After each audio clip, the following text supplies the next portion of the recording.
चलो हम लोग जो टॉपिक स्टार्ट करेंगे उस टॉपिक का नाम क्या बोलो तो कारो, ठीक है ना। कारो आप लोगों के समय पे 2016 था, बट आज के समय पे ये अमेंड हो गया, ये हो गया कारो 2020। ये हो गया क्या बोलो, कारो 2020। कारो का अगर आप फुल फॉर्म पूछेंगे तो इसका फुल फॉर्म है कंपनीज ऑडिट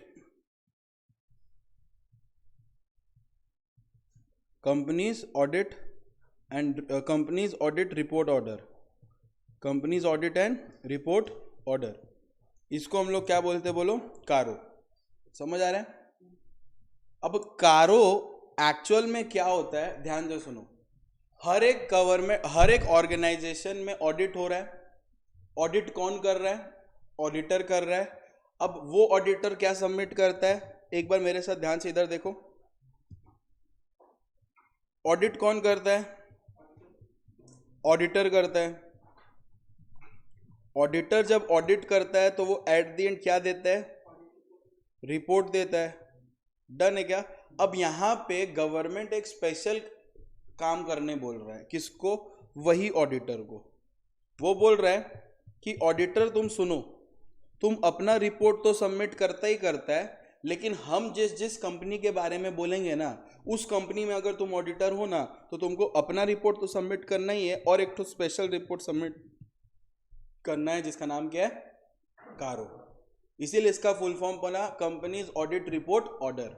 डन है क्या, कंपनीज ऑडिट रिपोर्ट ऑर्डर, यानी कि एक ऐसा रिपोर्ट जो क्रिएट हो रहा है बाय ऑर्डर, ऑर्डर ऑफ किसका, गवर्नमेंट का।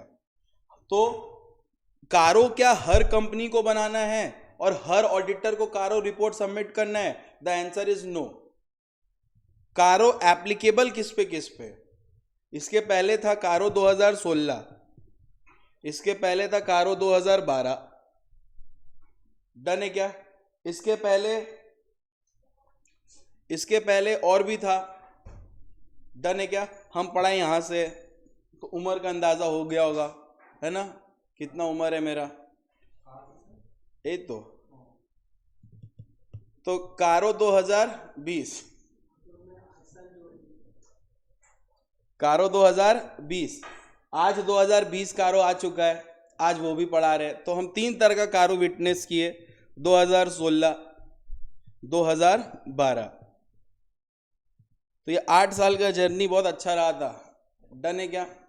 अब देखो एप्लीकेबिलिटी, कारो किस पे एप्लीकेबल है, कौन कौन से कंपनीज को कारो रिपोर्ट बनाना है। हर जन को कारो रिपोर्ट नहीं बनाना है।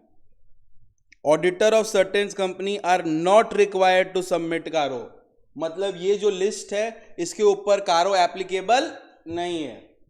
समझ आ रहा है। इन लोगों को ऑडिट मतलब इन लोगों को अपना रिपोर्ट तो सबमिट करना है, लेकिन कारो रिपोर्ट बना के सबमिट नहीं करना है। कौन कौन है, नंबर 1 बैंकिंग कंपनी। अगर आप एक बैंकिंग कंपनी है तो आपको कारो रिपोर्ट बनाने का जरूरत नहीं है। अगर आप एक इंश्योरेंस कंपनी है तो आपको कारो रिपोर्ट बनाने का जरूरत नहीं है। अगर आप एक सेक्शन 8 कंपनी है तो आपको फिर से कारो रिपोर्ट बनाने का सबमिशन करने का नीड नहीं है। आप 1% है या स्मॉल कंपनी है तो भी आपको कारो बनाने का जरूरत नहीं है। ये सारा डेफिनेशन आप जानते हैं ना लॉ में। तो आप बताइए तो किसको किसको नॉट एप्लीकेबल फॉर कारो। Number 1 banking company, number 2 insurance company, number 3 section 8 company, number 4 1% company and number 5 small company. आप लोगों को कारो रिपोर्ट बनाने का जरूरत नहीं है। ऑडिटर, अगर तुम इस कंपनी का ऑडिटर है ना, तो तुमको सिर्फ अपना रिपोर्ट सबमिट करना है, कारो रिपोर्ट सबमिट नहीं करना है। डन है क्या। अच्छी तरह से अपना रिपोर्ट सबमिट करो, कारो सबमिशन का जरूरत नहीं है। तो कौन कौन से कंपनी में कारो सबमिशन होना चाहिए, कौन कौन से कंपनी में कारो का सबमिशन होना चाहिए, वो इसको छोड़ के हर तरह के कंपनी में कारो सबमिशन करना पड़ेगा। डन है क्या। ये सारा का सारा ये बताता है कि ये लोग पे कारो एप्लीकेबल नहीं है। डन है क्या। इन लोग पे कारो एप्लीकेबल नहीं है, इन लोग को छोड़ के हर जन को कारो रिपोर्ट सबमिट करना पड़ेगा। तो भैया क्या क्या, banking, insurance, section 8 1% small company, और 6 नंबर भी है। 6 नंबर बोलता है प्राइवेट कंपनी को भी कारो रिपोर्ट बनाने का जरूरत नहीं है अगर प्राइवेट कंपनी ये सारा कंडीशन फुलफिल करे। अगर प्राइवेट कंपनी ये सारा कंडीशन फुलफिल करेगा तो उसको कारो रिपोर्ट बनाने का जरूरत नहीं है। What are those condition? Number 1, उस प्राइवेट कंपनी पे कारो एप्लीकेबल नहीं रहेगा अगर वो सब्सिडरी नहीं है, ना ही होल्डिंग है किसी पब्लिक कंपनी का। प्राइवेट हो, प्राइवेट जैसा रहो। अगर तुम एक ऐसे प्राइवेट हो जो पब्लिक कंपनी को होल्ड करते हो, तुम एक ऐसे प्राइवेट हो जो पब्लिक कंपनी के सब्सिडरी हो, तो तुम्हारे ऊपर कारो एप्लीकेबल हो जाएगा। होल्डिंग सब्सिडी समझता है? होल्डिंग सब्सिडी नहीं जानता? इधर देखो, जब एक कंपनी, अब हम बता देते हैं, अब एक कंपनी जब दूसरे कंपनी में more than 50% total voting power hold करता है, जब एक कंपनी दूसरे कंपनी में more than 50% of total voting power hold करता है, मतलब इसका वोटिंग पावर 50% से ज्यादा इसके पास है, या फिर ये कंट्रोल करता है इस कंपनी के बोर्ड ऑफ डायरेक्टर्स को, तो इसको हम लोग बोल देते हैं होल्डिंग और इसको हम लोग बोल देते हैं सब्सिडरी। डन है क्या अच्छी तरह से? तो बोल रहे अगर आप एक ऐसे प्राइवेट कंपनी हो जो सब्सिडरी है, ना होना चाहिए, और होल्डिंग भी नहीं होना चाहिए किसी पब्लिक कंपनी का, यानी कि अगर आप होल्डिंग और सब्सिडरी हो पब्लिक कंपनी का तो आपके ऊपर कारो एप्लीकेबल हो जाएगा, अगर नहीं हो तो नहीं होगा। नेक्स्ट, आप एक ऐसे प्राइवेट कंपनी हो जिसका पेड अप शेयर कैपिटल, उसमें जितना भी रिजर्व उसको प्लस करेंगे और सरप्लस प्लस करने के बाद जो वैल्यू आ रहा है वो less than equal to 1 crore होना चाहिए बैलेंस शीट डेट में। डन है क्या? लेस देन इक्वल टू कितना होना चाहिए बोलो? 1 करोड़। अगर 1 करोड़ के कम है तो आपके ऊपर कारो एप्लीकेबल नहीं है, लेकिन अगर 1 करोड़ से ज्यादा हो जाएगा तो कारो एप्लीकेबल हो जाएगा। डन है क्या अच्छी तरह से? बेसिकली ये बताता है कि इन लोग पे कारो क्या है बोलो तो?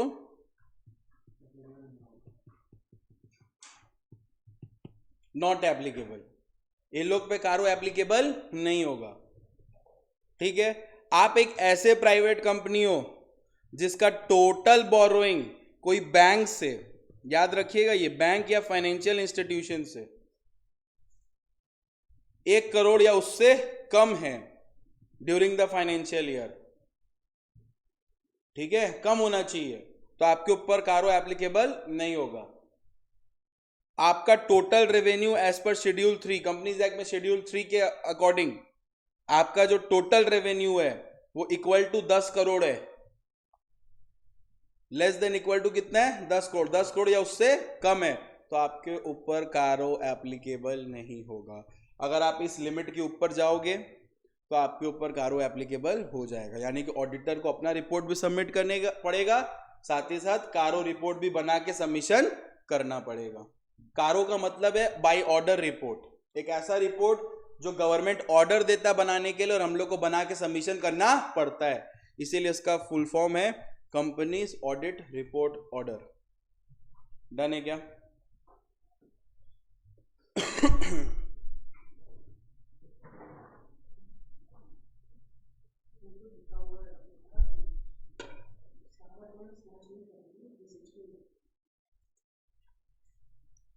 डन।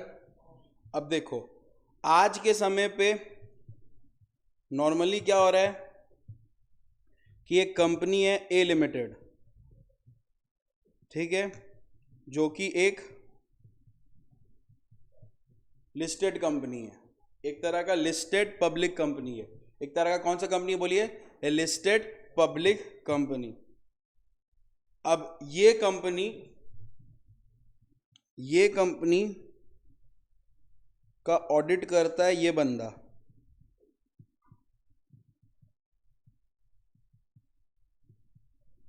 कंपनी का ऑडिटर है। डन है। अब क्योंकि ये एक ऐसा कंपनी है जिसके ऊपर क्या एप्लीकेबल है बोलो? कारो। तो गवर्नमेंट बोलता है इस ऑडिटर को कि अपना रिपोर्ट तो बनाओ ही बनाओ, साथ साथ मेरे को कारो रिपोर्ट भी सबमिट करो। डन है। अब ऑडिटर पूछता है गवर्नमेंट से कि क्या रिपोर्ट, क्या लिखना है हमको उसमें। तो गवर्नमेंट बोलता है हम तुमको 21 क्लॉज दे रहे हैं। कितना क्लॉज दे रहे हैं? 21 क्लॉज। उसमें तुम अपना क्या दो, कमेंट्स बताओ। तो वो पूछता है क्या है 21 क्लॉज। वो बोलता है 21 क्लॉज है, उसका कमेंट्स बताओ। तो पूछता है क्या क्लॉज है। वो बोलता है ये देखो, ये रहा सारा क्लॉज, जिसमें से सबसे पहला क्या आता बोलो तो फिक्स एसेट्स के क्लॉज। डन है क्या? ऑडिटर को बोलता है ऑडिटर सुनो, तुम सबसे पहले मेरे को फिक्स एसेट्स पे कमेंट दो। किस पे कमेंट मांगता है बोलो तो? फिक्स एसेट्स पे, कि तुम्हारा क्या व्यू है कंपनी के फिक्स एसेट्स पे। तो ऑडिटर बोलता है क्या फिक्स एसेट्स, क्या व्यू देना है आपको, बताइएगा। तो बोलता है ठीक है सुनो, हम तुमको फिक्स एसेट्स का कुछ ग्राउंड्स दे रहे, उसमें तुम मेरे को हाँ या ना बोलो खाली, चलेगा क्या? तो ऑडिटर बोलता है ठीक है चलो, हाँ या ना बोल सकते हैं हम तुमको। तो पहला ग्राउंड क्या हाँ या ना बोलने का?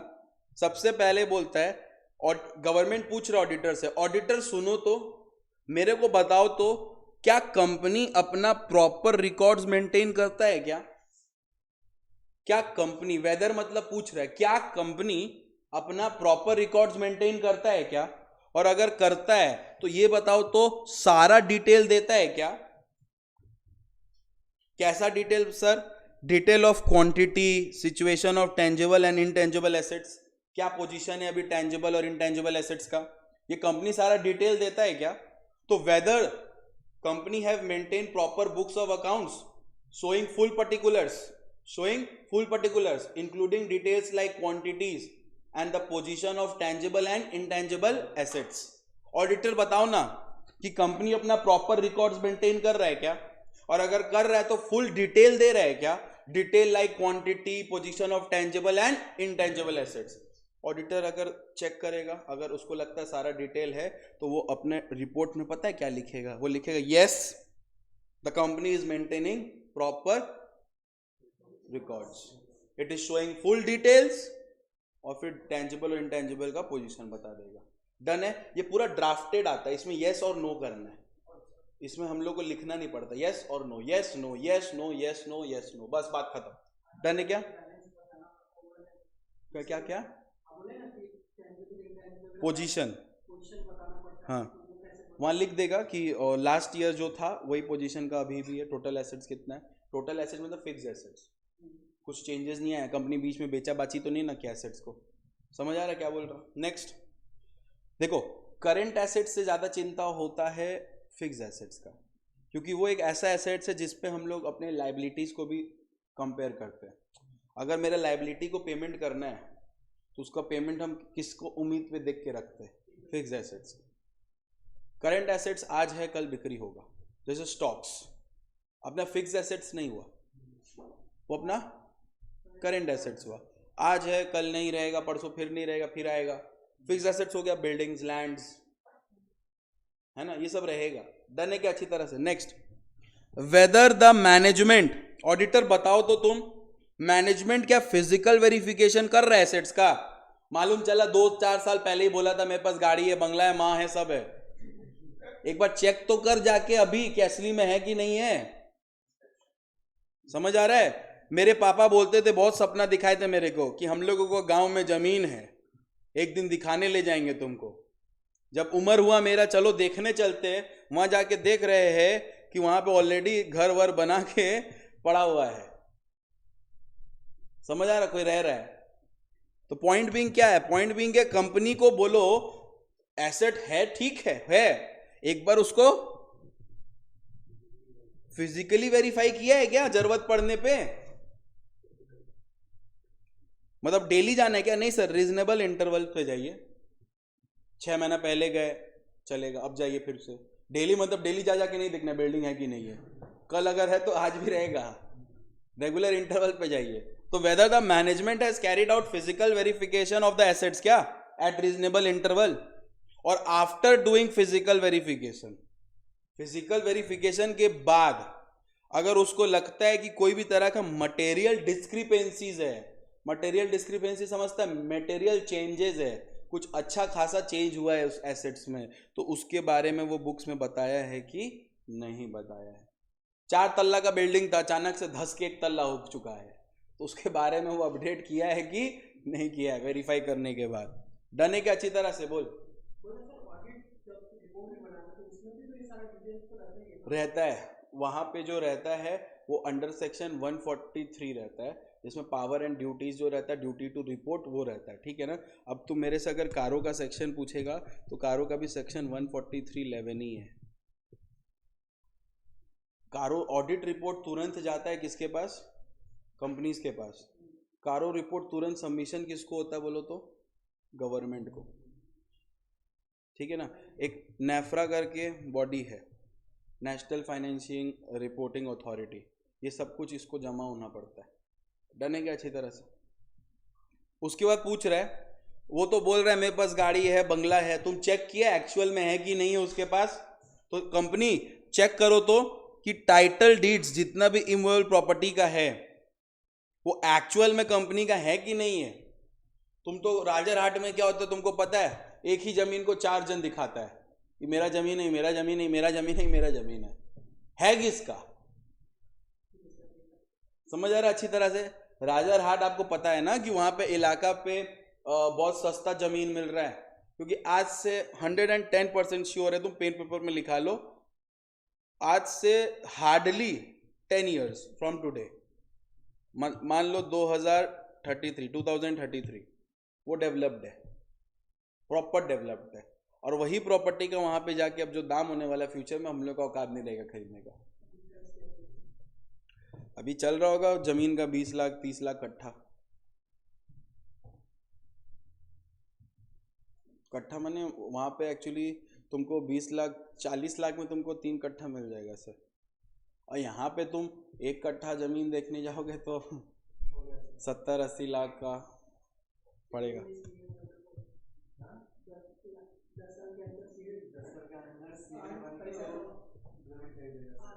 तब तक घर बन जाएगा भाई, जमीन नहीं मिलेगा, फिर फ्लैट मिलेगा,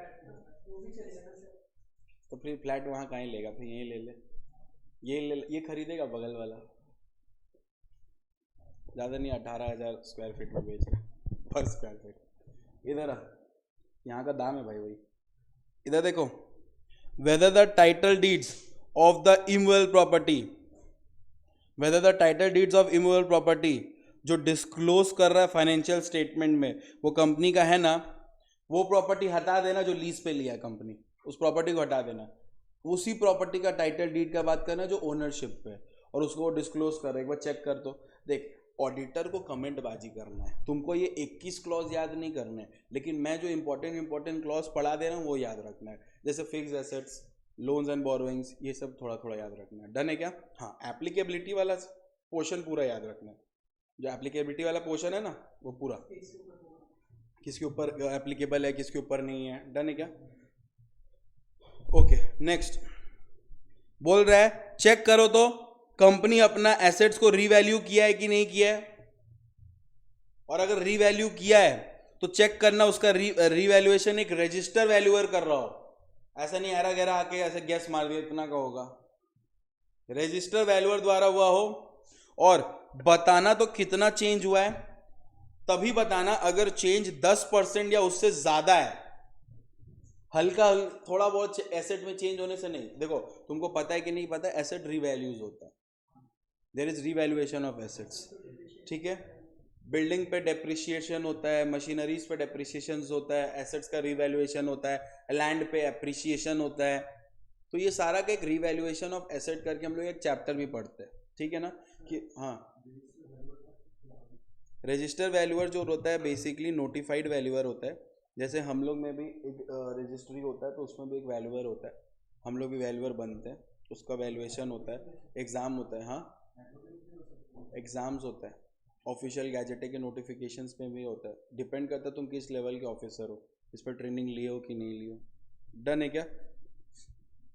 specify the amount of change, अगर चेंज 10% या उससे ज़्यादा है इन एन अग्रीगेट, टोटल में जो नेट कैरिंग वैल्यू था, जो नेट कैरिंग वैल्यू तो उससे ज़्यादा 10% में चेंजेस आ रहा है प्रॉपर्टी का कुछ भी का, तो आपको रिपोर्ट करना पड़ेगा। समझ आ रहा है? पहले था 10 लाख रुपया, अभी हुआ 10,05,000 रिपोर्ट करना है? नहीं करना। समझ आ गया? डन है क्या अच्छी तरह से? दोनों में चेंजेस का बात किया, कम ज्यादा नहीं, चेंज का बात किया। देखो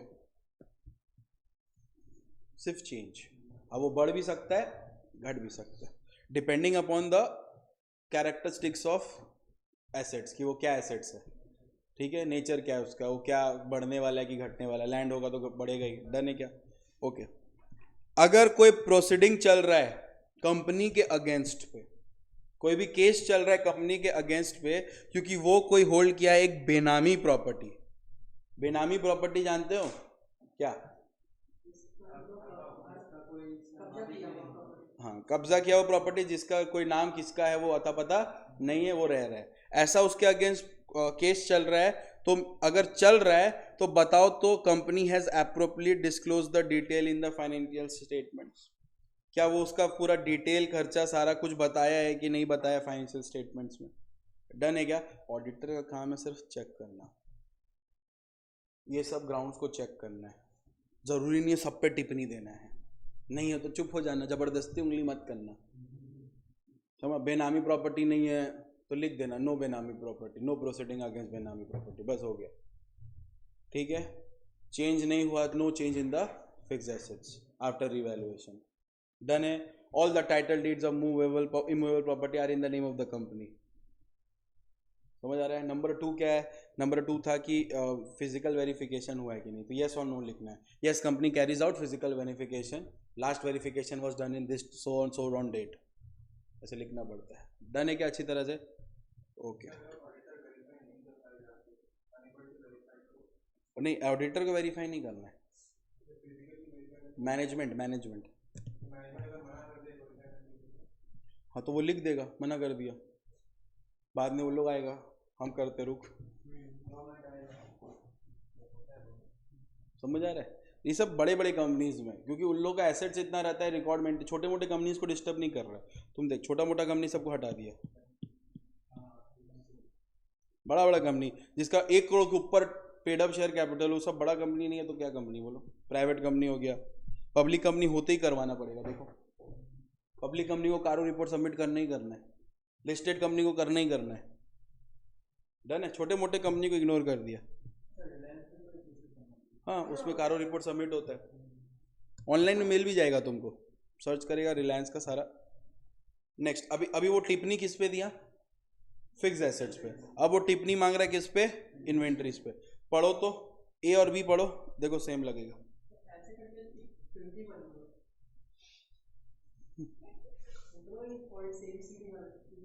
नहीं बाबू, life is not so simple. हाँ, इसमें ज़्यादा डिस्टर्ब नहीं करेगा। Fix assets, inventory, loans and guarantee, कुछ कुछ क्लॉजेस पढ़ा देंगे। यस यस, तो क्या याद रख के तुमको कौन टेस्ट करेगा? अगर याद का एग्जाम होता तो आज तुम सीएमए फाइनलिस्ट होता।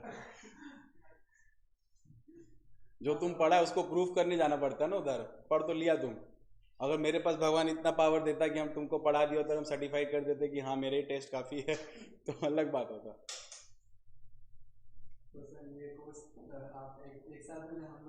हाँ,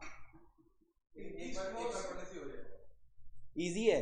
कुछ क्लॉजेज याद, फिक्स एसेट्स, खाली कीवर्ड्स याद करो। तुम लोग पगला है, फालतू का इतना पड़ेगा। खाली याद करो प्रॉपर रिकॉर्ड मेंटेन कर रहा है कि नहीं, ठीक है ना? प्रॉपर रिकॉर्ड, फिजिकल वेरिफिकेशन किया है कि नहीं किया है, ठीक है ना? टाइटल डीड्स इमूवेबल प्रॉपर्टी का है कि नहीं है, ठीक है? कंपनी अपना रीवैल्यू किया है कि नहीं, और किया है तो अगर कोई चेंजेस आया तो उसके बारे में बताया है कि नहीं, ठीक है? बेनामी प्रॉपर्टी के अगेंस्ट कोई केस चल रहा है क्या? अगर चल, नहीं आज तक तो नहीं आया, लेकिन हाँ कभी कभी क्लॉजेस पूछा है। हाँ, जैसे फिक्स एसेट्स पूछ लिया। 5 मार्क्स। एप्लीकेबिलिटी एमसीक्यू में आने का चांसेस रहता है। ज़्यादा मत पढ़ो, 21 क्लॉज नहीं पढ़ा रहे, पागल हो गया क्या? फिक्स एसेट्स पढ़ा है, इन्वेंट्री देखो, ये और ए और बी सेम है।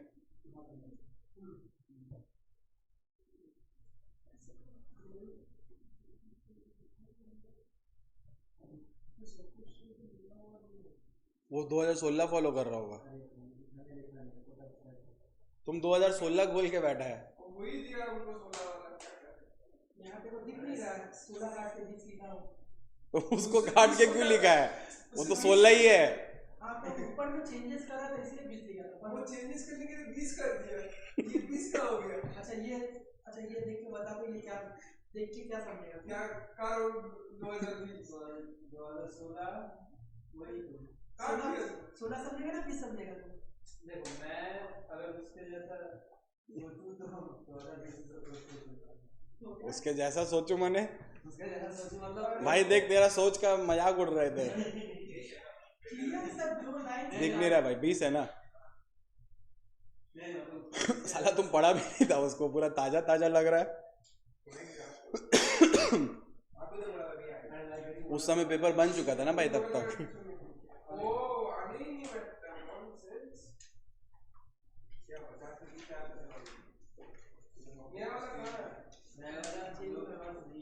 अरे इधर देखना तुम लोग नोट्स छान रहे।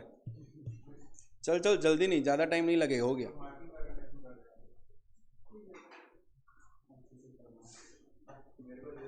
देखो आसाम में आइसक्रीम मिला इस बार।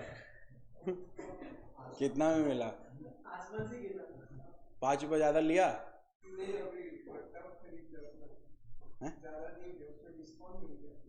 ओ खुश, सारा झगड़ा माफ। ठीक है चलो। बोल रहे हैं इन्वेंट्रीज पे भी हम लोगों को वर्किंग कैपिटल लोन मिलता है, पता है ना? हम लोग वर्किंग कैपिटल लोन ले सकते हैं। अपने स्टॉक्स को गिरवी रख के आप अपना वर्किंग कैपिटल को गिरवी रख के आप लोन ले सकते हैं, ठीक है ना? तो वो स्टॉक्स ही मतलब इन्वेंट्री हुआ, डन है। तो बोल रहा है कि ऑडिटर बताओ तो कंपनी कोई वर्किंग कैपिटल लोन लिया है क्या उस साल में, जिसका अमाउंट कितना है? एक्सेस ऑफ 5 करोड़, जिसपे जो सिक्योरिटी जो गिरवी रखा है वो क्या उनसे एसेट्स रखा है बोलो तो? Capital assets, sorry current assets. Done है क्या अच्छी तरह से? अब क्या होता है, बैंक वाला सुन लो, एक रूल सुन लो। बैंक वाला जब गिरवी पे करंट एसेट्स रखता है, एक बार के लिए समझ लो क्या रख रहा है वो? स्टॉक को गिरवी पे रख रहा है, ठीक है ना? तो कंपनी से वो ना क्वार्टरली रिटर्न मांगता है। कंपनी को क्या करना पड़ता है बोलो? क्वार्टरली रिटर्न सबमिट करना पड़ता है हर 3-3 महीना में, कि स्टॉक, क्योंकि स्टॉक तो चेंज होता है, उसको बताना पड़ेगा कि ये मेरा करंट स्टॉक का सिचुएशन है, ये रहा करंट, ये रहा कितना, कब का बोलो? क्वार्टरली, ठीक है ना? तो लॉ बोलता है जो क्वार्टरली रिटर्न जा रहा है कंपनी के पास, फाइनेंशियल इंस्टीट्यूशन के पास, कंपनी का जो क्वार्टरली रिटर्न सबमिट कर रहा है किसके पास बोलो? फाइनेंशियल इंस्टीट्यूशन के साथ, वो एकदम सही है ना? अग्रीमेंट एकदम सही है ना with the books of account? उसको दिखा रहा है मेरे पास स्टॉक है 20 करोड़ का, और एक्चुअल में साला उसके पास स्टॉक ही नहीं है, समझ आ रहा है? तो बुक्स में दिखा रहा है कुछ नहीं है, और उसको भेज रहा है झूठ झूठ बोल के कितना 20 करोड़ का स्टॉक है, 15 करोड़ का स्टॉक है। तो लॉ इतना ही बोल रहा है कि एक बार चेक कर तो ऑडिटर कि क्या कंपनी वर्किंग कैपिटल लोन उठाया है क्या? अगर उठाया है, वर्किंग कैपिटल लोन लिया है, तो बस ये चेक कर दो कि जो क्वार्टरली रिटर्न वो भेज रहा है बैंक के पास वो एकदम सेम है ना जो उसके बुक्स ऑफ अकाउंट्स में। क्वार्टरली रिटर्न में वो जो डिटेल दे रहा है वो दिखा रहा है उसके पास स्टॉक है 10-20 रुपए का, या 10-20 करोड़ का, और अपने एक्चुअल बुक्स में दिखा रहा है स्टॉक ही नहीं है, मतलब मैच नहीं है, समझ रहे? बुक से रिटर्न का मैच होना जरूरी है। डन है क्या अच्छी तरह से? डाउट है? बोल।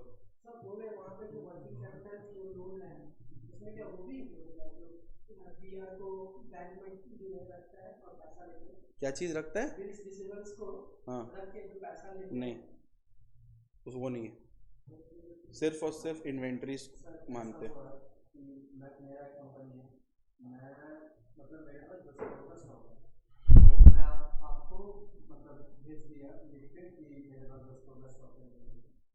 और मेरे पास तब नहीं है, लेकिन 2 दिन बाद आने वाला है 10 और तब मैं ऐसे लिख के पहले भेज दिया। आप नहीं, आप अपने मन से नहीं, ओरिजिनली जो होना चाहिए आपके पास उसके आपके पास उस दिन तक जो है वही भेजिए, नेक्स्ट रिटर्न में फिर अपडेट कर दीजिए। डन है क्या? आप ऐसे ही 2-3 दिन का गैस नहीं मार सकते, तो आपको मारनी है तो 2-3 दिन रुक ही जाइए। डन है क्या? ओके। नेक्स्ट 3rd नंबर जो क्लॉजेज आता है वो क्या आता है बोलो तो? Loan guarantee and investment, loan guarantee and investment. Law बोल रहा है कि भाई सुन ना कंपनी,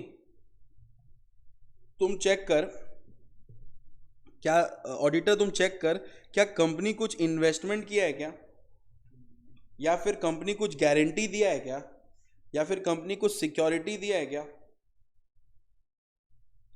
डन है क्या।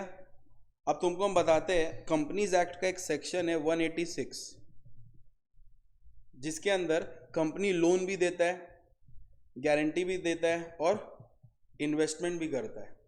ठीक है, वो ये जो कर रहा है वो इन अकॉर्डेंस विद कौन सा सेक्शन के अंदर होना चाहिए, 186 के अंदर करना चाहिए उसको, सारा चीज लोन इन्वेस्टमेंट गारंटी सब अंडर सेक्शन 186 के अंदर करना चाहिए। तो बोल रहा है कि कंपनी अगर कोई भी तरह का लोन गारंटी इन्वेस्टमेंट किया है तो चेक करो तो कि फॉलोइंग इंफॉर्मेशन बताया है कि नहीं बताया वो। नंबर 1, टोटल कितना अमाउंट दिया है, टोटल कितना अमाउंट दिया है अपने, अगर कोई ऐसा टोटल अमाउंट वो किसको दिया है, अपना अगर कोई सब्सिडरी है उसको, जॉइंट वेंचर को या एसोसिएट्स को। आप अक्सर अपने सब्सिडरीज कंपनी को कुछ पैसा देते हो, अपने जॉइंट वेंचर्स को देते हो, अपने एसोसिएट्स को देते हो, तो ऐसा नहीं कि तुम अपना तिजोरी खाली करके उसको दिए जा रहा है। गवर्नमेंट मतलब गवर्नमेंट ऑडिटर को ये बोल रहा है चेक करने कि अगर कंपनी कोई लोन देता है, एडवांसेस देता है, गारंटी देता है, तो बस चेक करो कितना दिया है ये लोगों को। कौन लोगों को बोलो तो, subsidiaries, joint ventures, associates, total amount कितना दिया है चेक करो। दूसरा, अगर दिया है तो चेक करो तो ऐसा कुछ टर्म्स एंड कंडीशन तो नहीं ना दे दिया जो प्री जुडिशियल है कंपनी के इंटरेस्ट पे। प्री जुडिशियल मतलब हार्मिंग है, बैड इमेज क्रिएट करेगा कंपनी के इंटरेस्ट का। तुम लोन दिया, वहां लिख दिया डोंट रीपे, नेवर रीपे, ऐसा टर्म्स एंड कंडीशन है तुम्हारा। या इंटरेस्ट रेट एकदम ऐसा रखा है 0.00001%। डन है क्या। तुम ऐसा कुछ चमत्कार कर रहा है तो वो बोला ऑडिटर तुम चेक करो इसका टर्म्स एंड कंडीशन ठीक है ना, प्री जुडिशियल तो नहीं है ना। नंबर 3, वो शेड्यूल रखा है कि नहीं कोई रीपेमेंट का, पैसा दे दिया भूल गया, लेने का टाइम कब है, देने का टाइम क्या, कुछ हिसाब नहीं। अभी जैसे पहले मेरा स्कूल में मेरा दोस्त लोग मेरे से गलती से 10 रुपए मांगता था तो हम देते थे, तो हम पूछते थे कब देगा, वो बोलता था मंडे दे देंगे, फ्राइडे लेता था और मंडे दे देंगे। तो मंडे जैसे ही घुसते थे तुरंत 10 रुपया। और आज के समय पे 200 300 500 मांगा दे दिए, फिर पूछते भी नहीं कब देगा। ये तो गलत है कि नहीं। उस समय 10 रुपया का हिसाब था। तो पॉइंट बीइंग इस क्या है कि शेड्यूल ऑफ रीपेमेंट क्या है, वो साला कुछ शेड्यूल किया है तो रीपेमेंट का, repayment of what, principal and payment of interest. मतलब रीपेमेंट का शेड्यूल होना चाहिए, और अगर शेड्यूल है तो चेक कर तो ऑडिटर साला उस शेड्यूल में पेमेंट कर रहा है कि नहीं कर रहा है। नहीं तो फॉर्मेलिटी पे लिख दिया है 1 तारीख एवरी मंथ, दे ही नहीं रहा है। चेक करो दे रहा है कि नहीं दे रहा है, रेगुलर रिसिप्ट हो रहा है कि नहीं हो रहा है। ऑडिटर चेक करो तो अगर कोई अमाउंट ओवर ड्यू हो चुका है 90 दिन से ज्यादा, आपको पता है कि नहीं पता है, एनपी हो जाता है, नॉन परफॉर्मिंग एसेट्स हो जाता है। अगर आप लोन लिए हो किसी चीज को गिरवी देख के और 90 दिन हो गए इंस्टॉलमेंट पेमेंट नहीं हुआ है, तो वो मान लिया जाता है क्या, बोलो एनपीए, नॉन परफॉर्मिंग एसेट्स। क्या माना जाता है बोलो, नॉन परफॉर्मिंग एसेट्स। तो बस इतना ही बोल रहा है वो कि देख लो तो टोटल अमाउंट कितना ओवर ड्यू है, टोटल अमाउंट ओवर ड्यू कितना है, और अगर ओवर ड्यू हुए कितना दिन हो गया, बोलो 90 दिन। क्या कंपनी रीजनेबल स्टेप लिया है उसके अगेंस्ट। जैसे बैंक क्या होता है ना, 90 दिन का अगर इंस्टॉलमेंट नहीं मिलता, 90 डेज हो जाते हैं, इंस्टॉलमेंट फेल हुए, तुरंत एक्शन ले लेता है, एनपीए कर देता है, नॉन परफॉर्मिंग एसेट्स। तुम्हारे पास नोटिस चला जाएगा, बोलेगा पेमेंट करो, अगर नहीं करोगे तो तुम्हारा नीलामी कर देंगे। तुम्हारा मतलब तुम्हारे प्रॉपर्टी का, तुमको नहीं करेंगे। डन है क्या, ठीक है। नेक्स्ट 5 नंबर बोल रहा है, loan is given which was due for repayment during the year and has been renewed or extended or fresh loan granted to settle the overdue of existing loan। तुम साला comedy मचा रखा है। 2019 पे तुम 10 करोड़ का लोन दिया, इसको रीपेमेंट का बात था कब, 2020 में। तुम क्या किया, वो दे नहीं पा रहे, तुम बोले ठीक है 10 करोड़ लो पहले, वो लोन खत्म करो, फिर ये नया लोन। मतलब वहां से लोन लेके वो लोन पेमेंट किया तो ये लोन फिर चालू हो गया। अब 2020 का पेमेंट कब ड्यू था? 2022 में। अब इसको लेने के लिए तुम फिर से उसी से लोन ले लिया 10 करोड़, ले भाई, डन है क्या? एक्चुअली ये सब ना बेटा प्लानिंग होता है। ये सब कंपनीज में फ्रॉड होता है, ऐसा काम कि लोन पे लोन ले दिखा रहा है कि लोन अभी इस लोन को पे किया, ये 10 करोड़ लेके वो 10 करोड़ पेमेंट हो गया, तो ये नया लोन चालू हुआ है। डन है?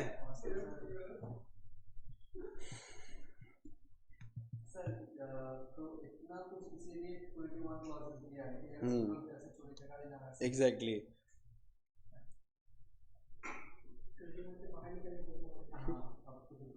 सिक्स नंबर, अगर कंपनी कोई लोन या एडवांस दिया है, ठीक है, और उसका कोई टर्म या पीरियड फिक्स नहीं किया रीपेमेंट का, अगर ऐसा है तो अमाउंट बताओ।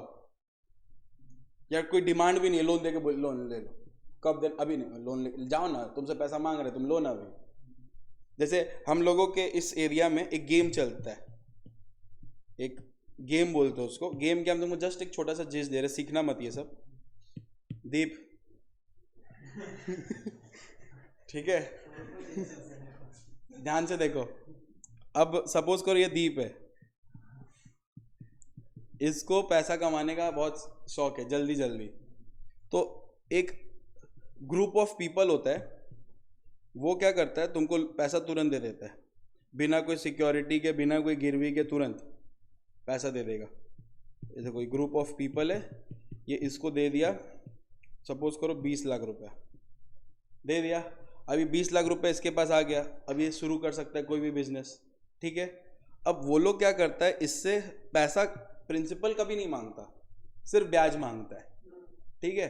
ब्याज फिक्स कर देगा, सपोज करो 1% पर मंथ, ठीक है। 1% पर मंथ मतलब पूरा साल का 12%, या एक फिक्स्ड अमाउंट पे कर देगा। मतलब बोलेगा 1% भी नहीं, बोलेगा तुम मंथली मेरे को बस कितना देते रहना, 5,000 करके। वो सोचेगा अरे भाई सही है, पैसा का पैसा भी मिल गया और 5,000 क्या तकलीफ देगा। जो 20 लाख रुपया उसको मिल रहा है और 5,000 करके पर मंथ भी बोल रहा है, तो क्या खराब है उसके लिए, ये स्ट्रैटेजी है। लेकिन ये 5,000 ये पेमेंट नहीं हो रहा है, 5,000 सिर्फ क्या हो रहा है, इंटरेस्ट जा रहा है, प्रिंसिपल अभी का वही है। एक समय ऐसा आएगा, अब क्या होगा, 20 लाख का धंधा किया ये, अब इसको 5,000 देने के लिए इसको और पैसा लगेगा, ये इंटरेस्ट पेमेंट करने के लिए इसको पैसा लगेगा ना। अभी तो ये स्ट्रगलिंग था, बिजनेस में लगा दिया, तो वापस क्या किया, इन लोग से और पैसा ले लिया दूसरे जन से, ठीक है। वो इसको 20 लाख फिर दिया, अब इस 20 लाख से इसका 5,000 करके इंटरेस्ट भी दे रहा है, और इसी 20 लाख को यूज करके इसका भी तो फिर इंटरेस्ट चालू हो गया ना 5,000। तो एट द एंड वो हो जाएगा इंसॉल्वेंट एक दिन। समझ आ रहा है?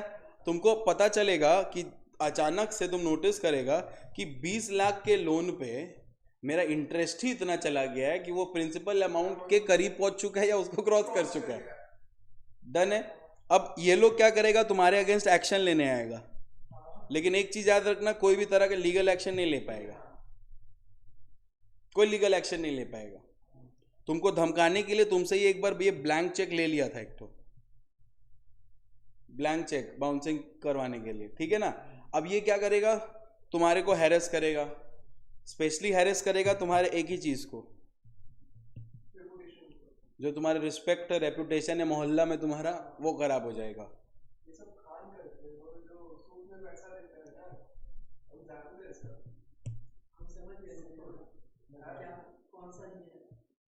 ऐसा सिर्फ खान का ही नहीं है, ऐसा बहुत जगह है, और कुछ तो ये फंसते सब है।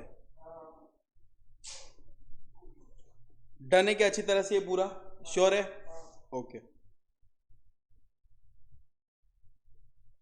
ओके, अब देखो हो गया, अब ज्यादा कुछ नहीं पढ़ना, खत्म। 4th नंबर में क्या पढ़ना है, ध्यान से देखो। 4th नंबर में इतना ही पढ़ना है कि कंपनी का जो लोन टू, कंपनी क्या करता है ना, कभी कभी लोन देता है, किसको, डायरेक्टर्स को। तो बस इतना ही बोलना है, whether it has followed section 185 and 186 और नॉट। लोन डायरेक्टर को देने से पहले सेक्शन 185 और 186 अच्छी तरह से फॉलो हुआ है कि नहीं हुआ। अगर कंपनी डिपॉजिट एक्सेप्ट कर रहा है, कंपनी ना डिपॉजिट ले सकता है पब्लिक से, कंपनी क्या ले सकता है? डिपॉजिट। सब कंपनी नहीं, जो एलिजिबल पब्लिक कंपनी होते हैं, जो कौन होता है बोलो? एलिजिबल पब्लिक कंपनी, वो डिपॉजिट ले सकता है। तो बस तुमको यही लिखना है कि whether companies had followed section 73 to 76A। Deposit लेने के लिए कंपनी फॉलो किया है, कौन सा सेक्शन बोलो तो? 73 से लेके 76A। डन है क्या? अच्छा, कंपनी बोलेगा कि वो कॉस्ट रिकॉर्ड मेंटेन कर रहा है एज पर सेक्शन, बोलो 148। कॉस्ट रिकॉर्ड कौन से फॉर्म में बनता है? CRA 1। याद आ रहा है? तो वो अच्छी तरह से बन रहा है कि नहीं बन रहा है? कंपनी अपना सारा स्टैट्यूटरी ड्यूज जमा कर रहा है कि नहीं कर रहा है? स्टैट्यूटरी ड्यूज होता है टैक्स पेमेंट्स, गवर्नमेंट एम्प्लॉय का पेमेंट, सब पेमेंट वो कर रहा है कि नहीं कर रहा है? बस कारो इतना ही काफ़ी है, और नहीं पढ़ना। डन है क्या? तुम लोग को जितना पढ़ा है, स्पेशली बार बार बोल रहे बेटा, 3 नंबर, 2 नंबर और ये वाला पोर्शन बहुत ज़्यादा इंपॉर्टेंट है। इस 3 में वो लोग एक ठो गेम खेलेगा तुम्हारे साथ, ठीक है? खेलना होगा तो, और नहीं खेलना होगा तो फिर लिटरली नहीं कुछ करेगा। डन है क्या? एक बार हम तुमको बता देते हैं, हम लोग सेक्शन 138 से लेके 148, 177, 204 कंप्लीट कर लिए, ठीक है? हम लोग कारो 2020 कंप्लीट कर लिए। लास्ट क्लास हम आप लोगों को मिसलेनियस ऑडिट करवा दिए। डन है क्या? अच्छी तरह से। अगर मैं आपका ओल्ड सिलेबस है ना, आप पेपर 12 का बात करूं, ये रहा आपका कंटेंट, अकाउंट्स को हटा के ऑडिटिंग कंटेंट देखो, ठीक है? ये रहा 30 मार्क्स का क्वेश्चन आता है, यहाँ से 20 मार्क्स का आता है। डन है? तो देखो, ऑडिटर का qualification, disqualification, appointment, remuneration, removal, power, duties complete कर दिया आपका, ठीक है ना? Cost audit, secretarial audit complete कर दिए। इसी के अंदर आता है कारो, ठीक है? कंप्लीट कर दिए। मिसलेनियस ऑडिट कंप्लीट हो गया। डन है क्या? फिर देखो, इसके अंदर हम ऑडिट एंगेजमेंट पढ़ाए थे आपको, ठीक है ना? और मेरे को ऑडिट में सिर्फ एक क्लास लगेगा, ओनली 1 क्लास। मैं आपका ये सारा पोर्शन क्या कर दूंगा? पूरी तरह से कवर कर दूंगा। डन है क्या? एक क्लास में। प्रोबेबली ये क्लास फिक्स्ड रखो तुम लोग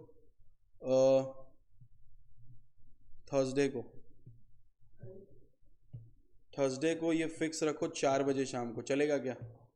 पॉसिबल है? ठीक है ना? थर्सडे 4 बजे फिक्स्ड रखो। डेफिनेटली उस दिन हम 4 से लेके थोड़ा पढ़ाएंगे 6 बजे तक, लेकिन तुम लोगों का पूरा हम कंप्लीट करवा देंगे ये भरा सारा डिफरेंसेस एंड ऑल सब कुछ। उसका टेंशन मत लो, पढ़ तो लो।